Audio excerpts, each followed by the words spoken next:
I would like to give all praise, glory, and honor to Yahweh, Bahashem, Yahweh Shai, Bahashem, Rekah HaKodash.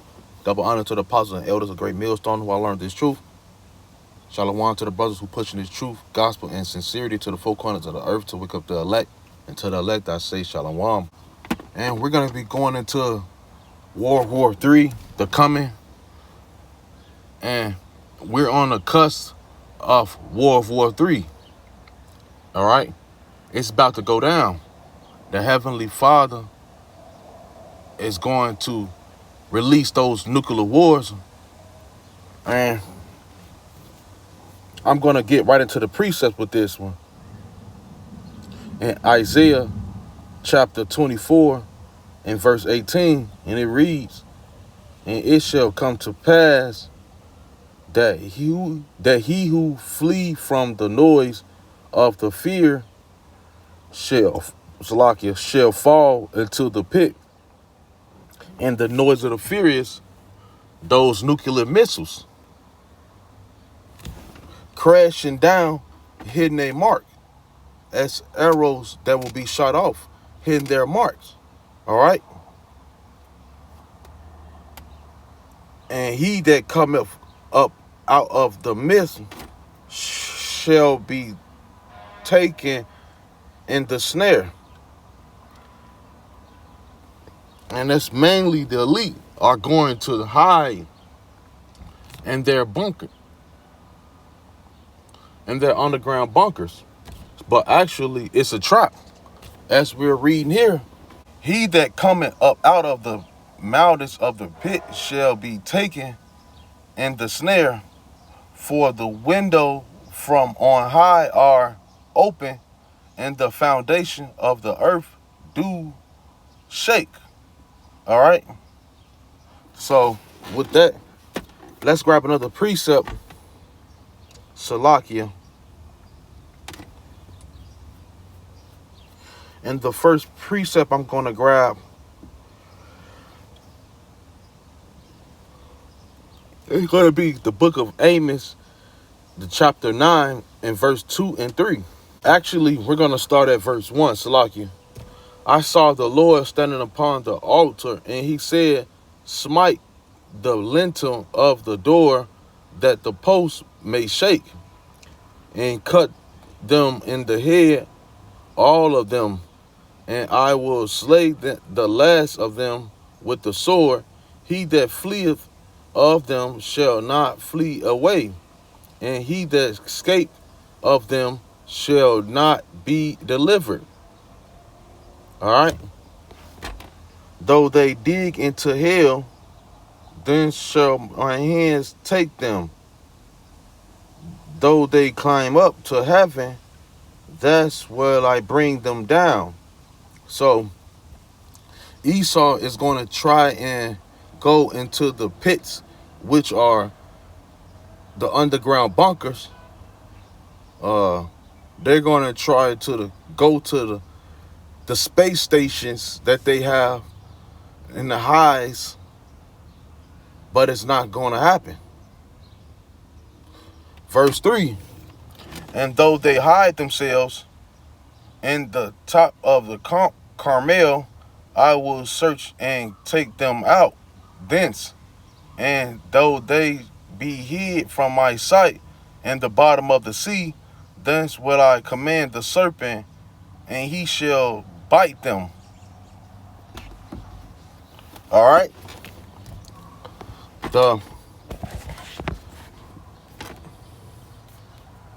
And Leviathan is mentioned in the scriptures. He's a real sea monster, like they depicted as Godzilla.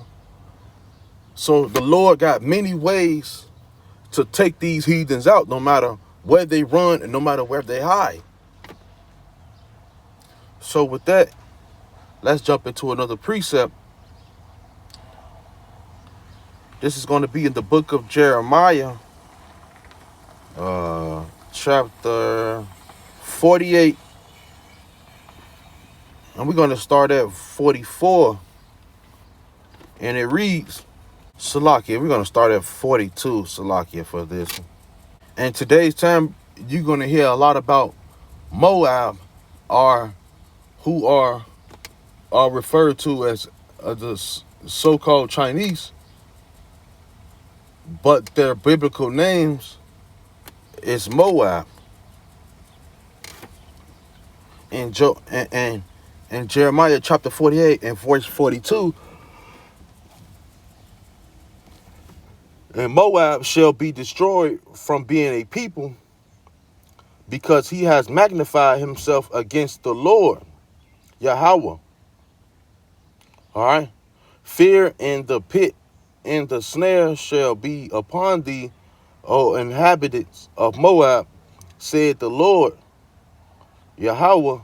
He that fleeth from the fear shall fall into the pit, and he that diggeth, Salaki, he that getteth up out of the pit shall be taken in the snare, for I will bring upon it, even upon Moab, the year of their visitation, said the Lord, Yahweh Ba'ashem Yahweh Shai. So this should dispel the so-called Chinese thinking they got next. No, they don't. The Israelites got next. And it's going to be that forever and ever, everlasting. Okay? So we're going to grab another precept to back up these points before we jump back into the main topic, which was in Isaiah. And this is going to be in the book of 2nd Esdras 16 and verse 1, and it reads, Woe be unto thee, Babylon and Asia. Woe means destruction. Woe be unto thee, Egypt and Syria. Gird up yourselves with cloth of sack and hair. Bewail your children and be sorry, for your destruction is at hand. All you other nations have treated the nation of Israel, the so-called Negroes, the so-called Latinos, the so-called Native Americans, and those who have been scattered abroad, who may look like the other nations. And it's time for this shit to end. We don't know. No man knows the day, the time, nor the hour. It tells us that, but it's going to happen. Just why you have to pay attention to the signs of everything that's jumping off in today's time. And so with that, let's go back into the book of Isaiah. This is the book of Isaiah. We're going back 24.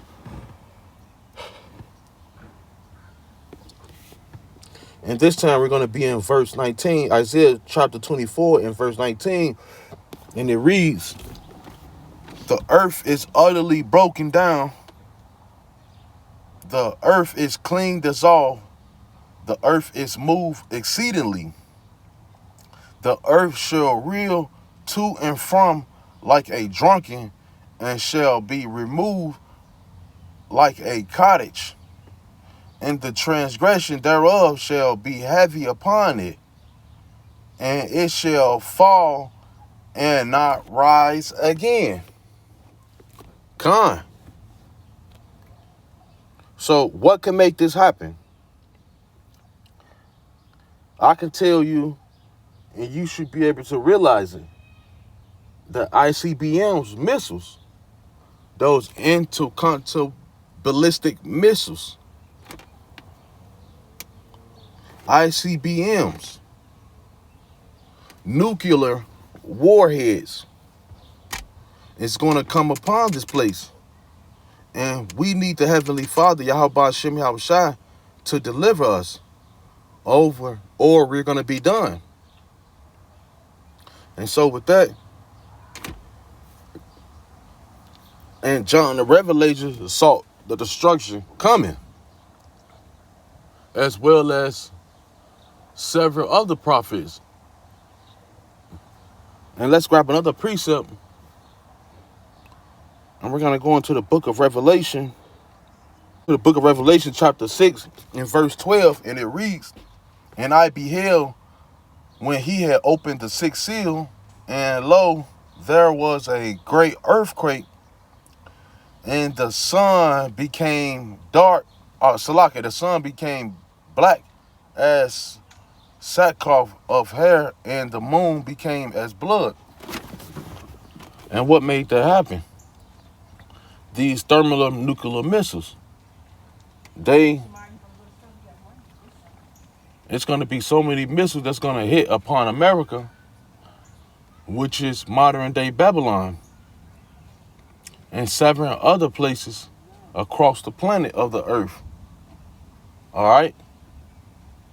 That it's going to reel the earth to and from.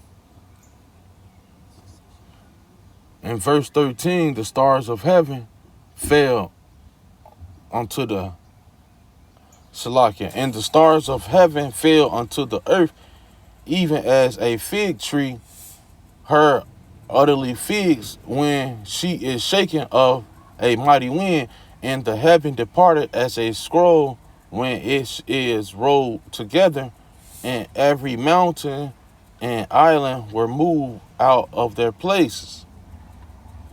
All right, so the prophets, John the Revelator, received these revelations where he saw what was a mushroom cloud from these thermonuclear missiles. And so with that, we're going to go back into Isaiah, and we're going to close out Isaiah chapter 24 and verse 20.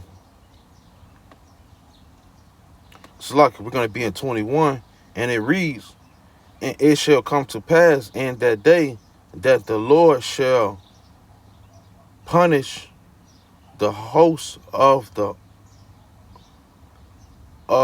high ones that are on high, and the kings of the earth upon the earth." That's right. Yahweh Shah is coming back to collect his crown. He's not going to put crowns upon his head, but he's going to do is, that's a metaphor for him taking over these other nations out of power from the earth. This is verse 22. "And they shall be gathered together as prisoners are gathered in the pit, and shall be shut up in the prison. And after many days they shall be visited." And that's plain and simple. Esau is going into captivity, and he's going to endure the worst type of captivity in mankind history, so to speak, because of what he did to what he did to the Israelites. He's going to have to pay that back in double. So, Lord willing, I hope this lesson was edifying. Until the next time, Shalom.